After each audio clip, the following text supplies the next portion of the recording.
बताया अमृत क्यों ना पीवे बावरिया,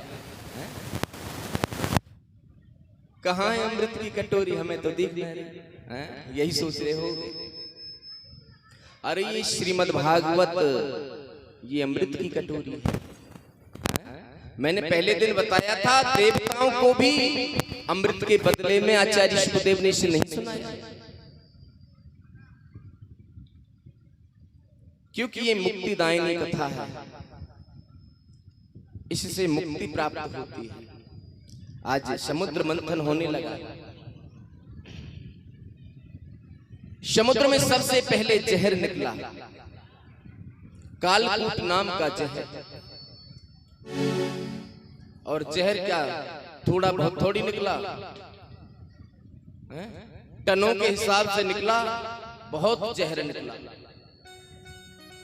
पृथ्वी जलने लगी, त्रिलोकी में हाहाकार मच गई।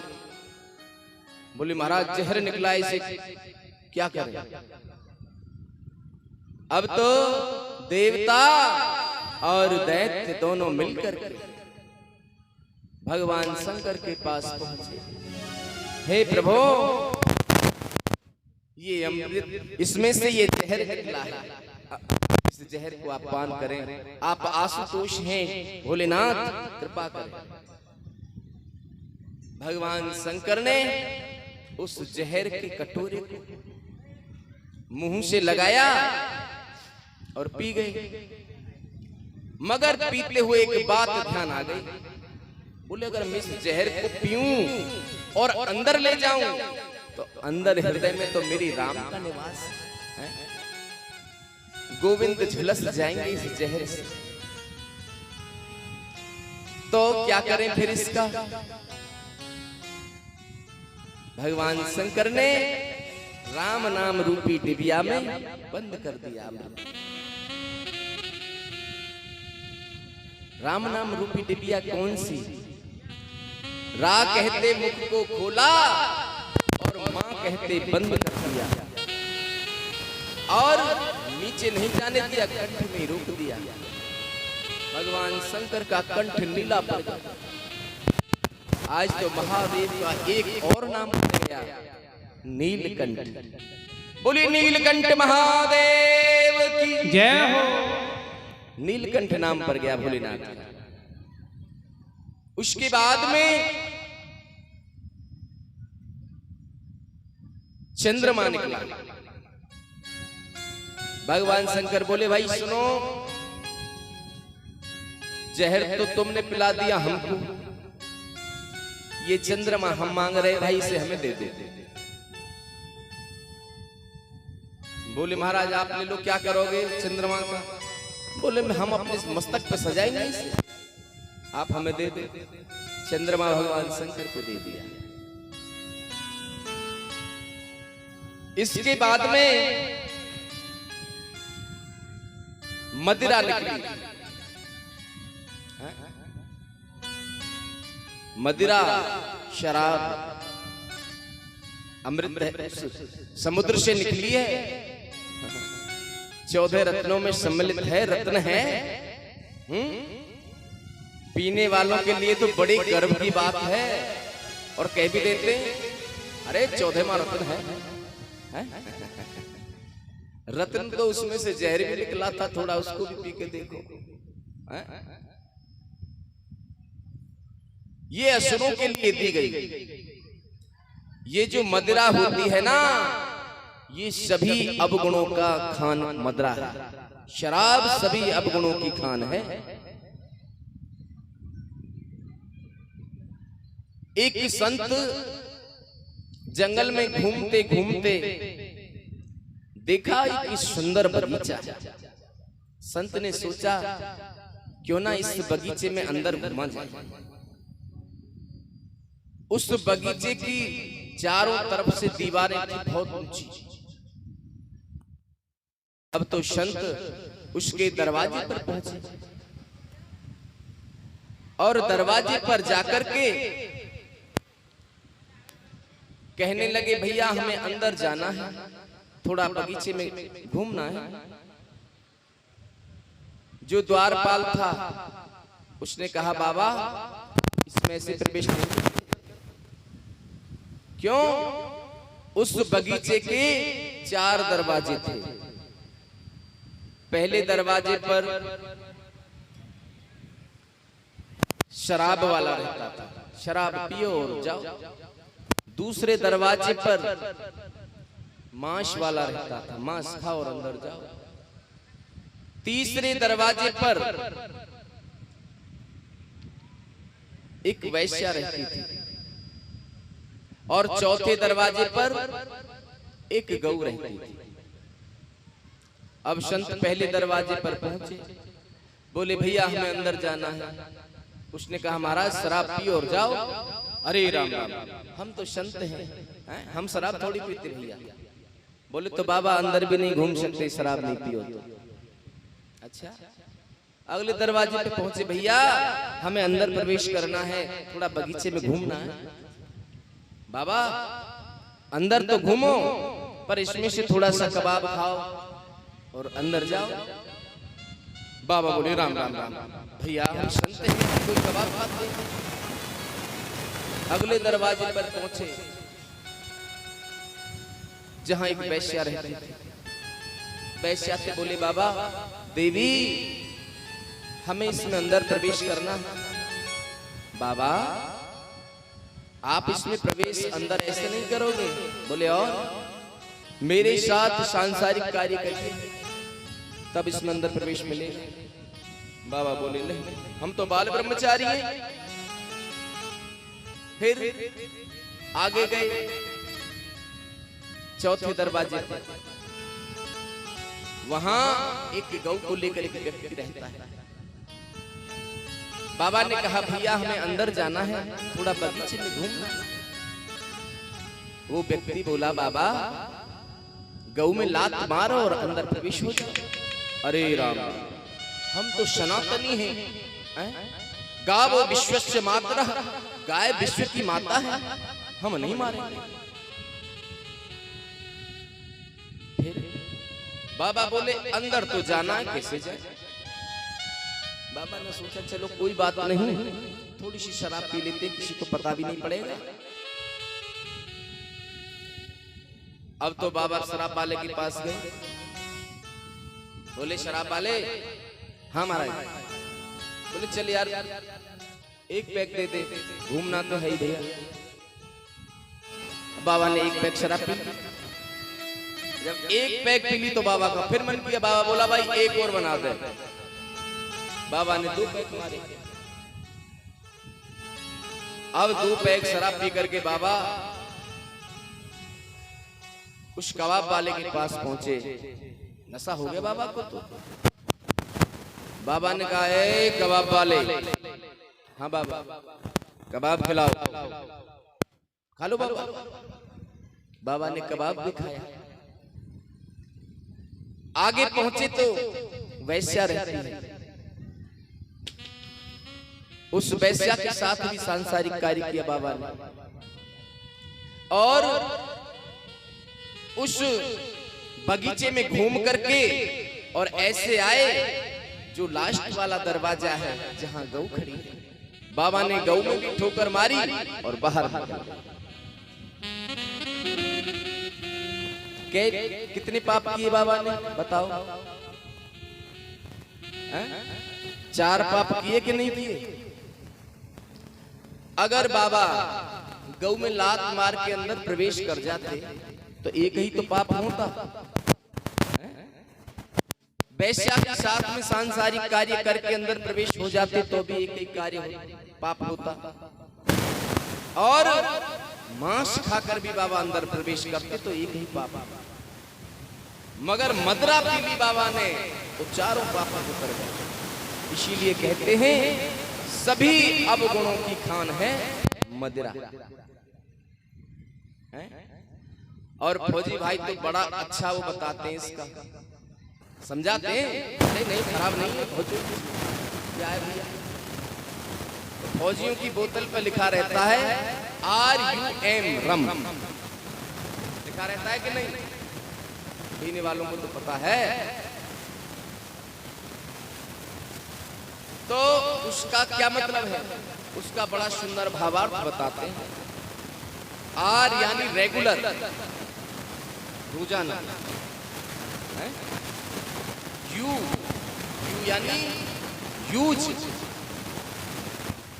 और एम यानी मेडिसिन। रेगुलर यूज मेडिसिन, रोजाना की दवा। ये तो रोजाना पीने की दवा है। परंतु सभी अवगुणों की खान मदिरा है।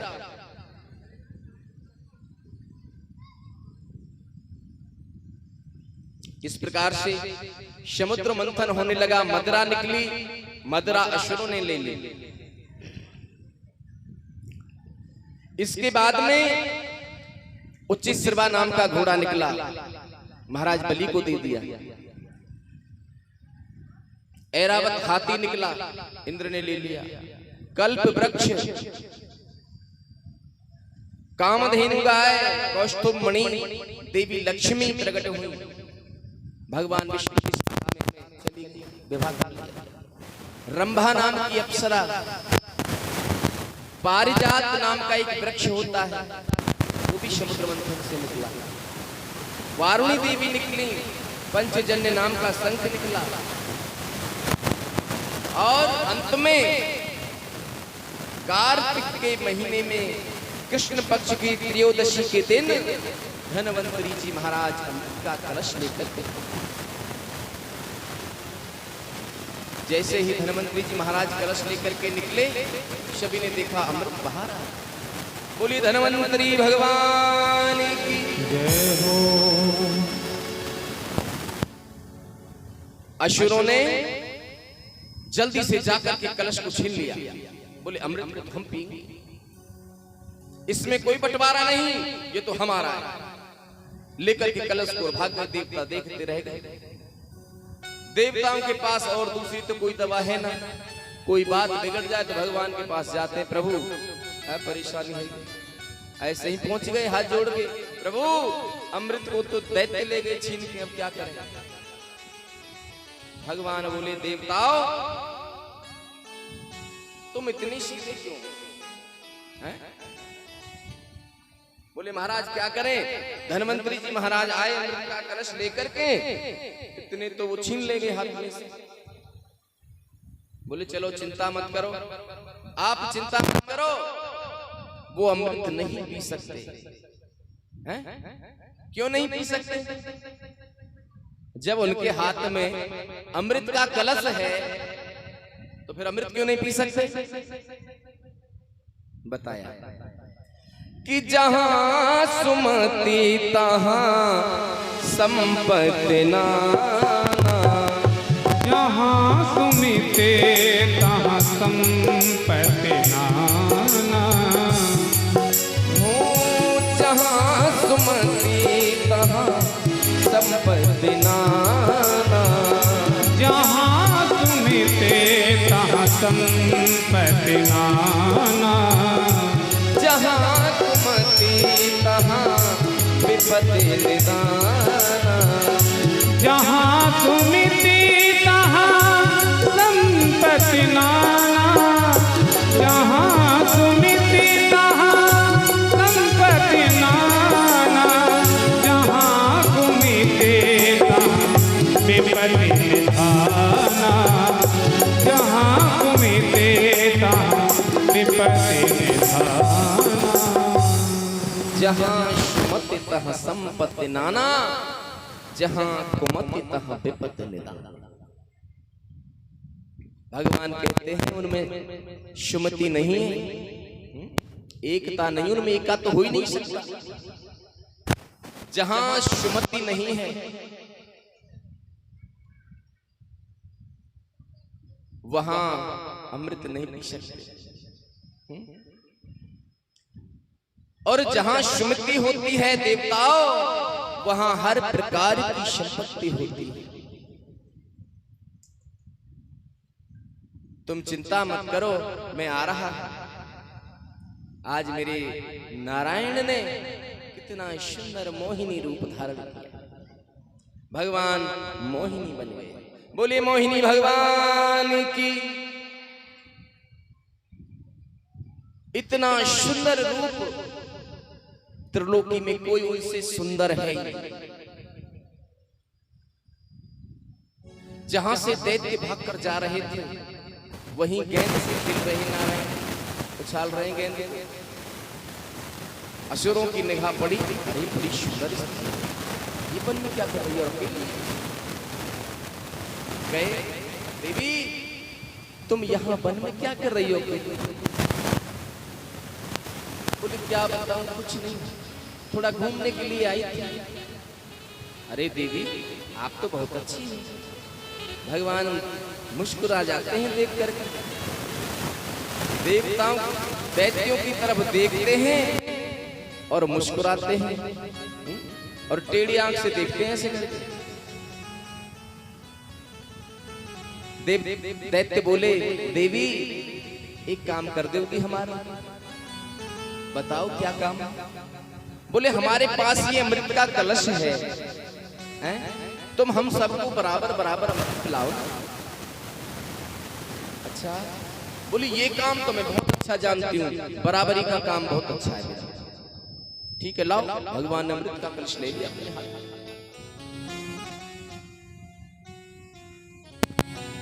पीछे से देवता पहुंच गए, बोले महाराज अरे देवी ये अमृत हमारा है। दैत्य कहने लगे नहीं नहीं नहीं, हमारा अमृत है, हमें पिलाओ। देवी बोली भाई सही बताओ किसका अमृत? बोले देवी ये समुद्र मंथन में निकला है तो दोनों का, पर इसे हम ही पिला दो। बोले नहीं दोनों को पिलाऊंगा। भगवान ने कहा सुनो अब पंक्ति बना लो। पंक्ति बना करके खड़े हो जाओ। दैत्य और देवता दोनों ने पंक्ति बना ली, एक पंक्ति में दैत्य है एक में देवता है। और मेरे नारायण ने क्या काम किया? देवताओं की साइड से अमृत पिलाना शुरू कर दिया। दैत्य बोले देवी ये क्या कर रही हो? सारे अमृत को तो ये पी जाएंगे, हमको क्या बचेगा? आज मोहिनी भगवान कह रहे हैं अरे चुप रहो, तुम नहीं जानते। क्यों? ऊपर ऊपर से जो पतला पतला है ना वो मैं इनको पिला रही हूं, नीचे बचेगा गाढ़ा गाढ़ा अमृत, वो तुम्हारे लिए। देवता दैत्य कहने लगे देख लो कितना प्रेम करती है हमसे ये देवी, हमारे लिए गाढ़ा गाढ़ा रखेगी। भगवान अमृत पिलाने लगे देवताओं। दैत्यों में एक राहु नाम का दैत्य है, बहुत चतुर है। उसने कहा ऐसा ना हो कहीं निमट जाए। देवताओं के बीच में देवता बनकर के पहुंच गया और सूर्य और चंद्रमा के बीच में खड़ा है। भगवान अमृत पिलाते लाए। जैसे ही भगवान ने चंद्रमा को अमृत पिलाया, चंद्रमा कहता है महाराज ये देवता नहीं है, असुर आ गया है। भगवान बोले चुप रहो। भगवान ने उसको भी अमृत पिलाया। जब उसने अमृत पी लिया, भगवान ने कहा भाई तूने गलत किया है, तू क्यों आया इनके बीच में? तुरंत अपने रूप में आ गया। भगवान ने उसका सर छेदन कर दिया, राहु नाम के दैत्य का सर काट दिया। अमृत तो वो पी चुका है। भगवान को पता था कि ये राहु है, दैत्य है, फिर भी क्यों पिलाया अमृत? क्यों पिलाया? क्योंकि भगवान को पंक्ति दोष लग जाता। कभी भी ध्यान रखो ये आपके लिए है। किसी को भोजन करा रहे हो अपने घर, मानो 4 आदमी आपके घर पहुंच गए, ये मान लीजिए व्यास स्टाफ ही पहुंच गया है? तो ऐसा नहीं होना चाहिए। इन लोगों के लिए कुछ और, व्यास के लिए कुछ और। पंक्ति दोष लगता है, सभी को देना चाहिए। जो जो सामान आपने बनाया है वो सभी में वितरित करो, छोड़ो मत किसी को। ये एक अलग बात है। मैं तो आपको एक दृष्टांत बता रहा हूं। मैं तो खाता नहीं, मैं तो व्रत में रहता हूं, पर किसी को छोड़ो मत।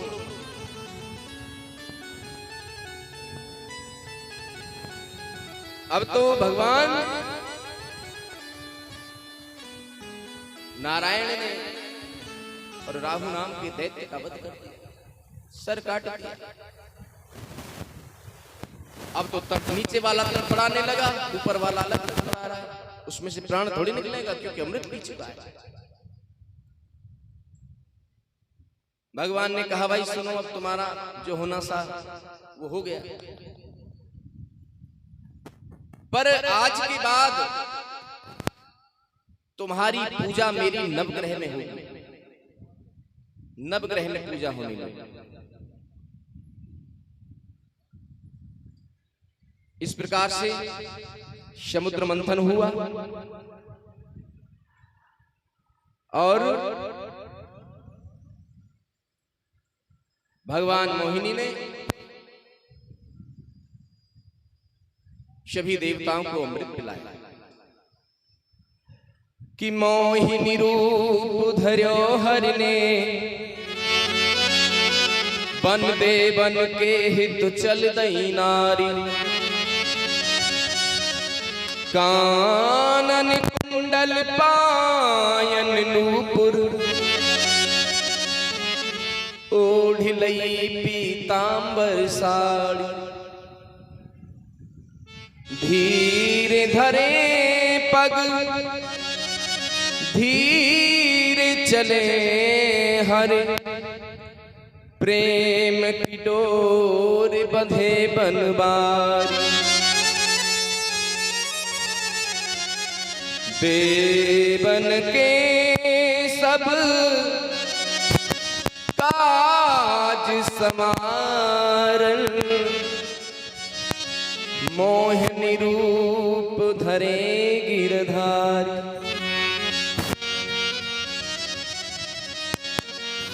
इस प्रकार भगवान ने मोहिनी रूप धारण किया और सभी का देवताओं का अमृत पिलाया।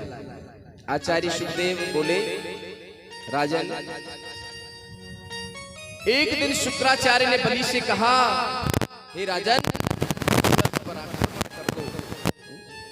मेरा आशीर्वाद तुम्हारी शान, निश्चय ही विजय श्री प्राप्त हो। राजा बलि ने स्वर्ग पर आक्रमण कर दिया और स्वर्ग को छीन लिया देवताओं से। अब तो देवता मारे मारे फिरते हैं, बेचारे दुबकते हैं असुरों के भय से। देवताओं की माता अदिति बड़ी दुखी है। महर्षि कश्यप आए, देखा देवी आप इतनी चिंतित क्यों? बोली महाराज क्या बताऊं, जिसके पुत्र मारे मारे फिरते हैं, जिन्हें रहने के लिए घर मकान तक ना हो, वो माता क्या सुखी रहेगी? और जिनके हर समय ये दैत्य शत्रु बने फिरते हैं, मेरे पुत्रों को हर समय ये देखते कहां मिले और कहां मारे, क्या करूं? आज कश्यप जी कहने लगे, देवी चिंता मत करो, मैं आपको आज एक ऐसा व्रत बताता हूं जिससे आपको ऐसा फल प्राप्त होगा जो आपके सभी संकट करेगा। बताया, बोले 12 दिन का एक व्रत है और इस व्रत का नाम है पयो व्रत। ये व्रत फाल्गुन मास के शुक्ल पक्ष की प्रतिपदा से त्रयोदशी तक किया जाता है। इसमें जंगल से बाराह की खुदी हुई मिट्टी, बाराह कहते हैं शुगर की खुदी हुई मिट्टी लेकर आना चाहिए और उससे भगवान बाराह की प्रतिमा बनानी चाहिए और उसकी नियम से पूजा करना चाहिए उस प्रतिमा को। और इसमें फलाहार में सिर्फ दूध ही लेना है, इसलिए इसका नाम पयो व्रत है। पयो यानी दूध। और दूध भी कितना लेना है? दूध भी इतना लेना है जितना 12 वर्ष का ब्राह्मण का बच्चा दूध पी सके, उतना ही दूध पीना है। ठीक है प्रभु। मैया ने